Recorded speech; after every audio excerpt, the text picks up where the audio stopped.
Hey there, this is Sugarcoder. In this video, I'm going to show you how I made these delicious egg tarts. In a glass bowl, I added the wet ingredients and mixed everything well together. Then, I strained the mixture to remove any lumps and odd bits.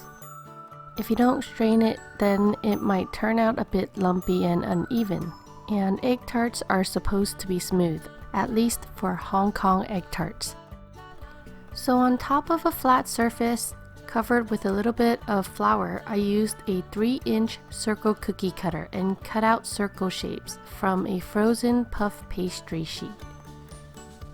I put the circle shapes into lightly sprayed egg tart molds and then used a toothpick and poked the base of each egg tart shell like this.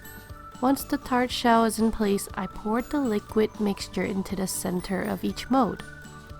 And then I filled it about 90% to the top. Then I baked the egg tarts until the crust was golden brown. These egg tarts turned out very delicious. If you want to make these, I put the list of ingredients in the video description. Have you had egg tarts before? Let me know in the comments. Thank you so much for watching and have a sweet day.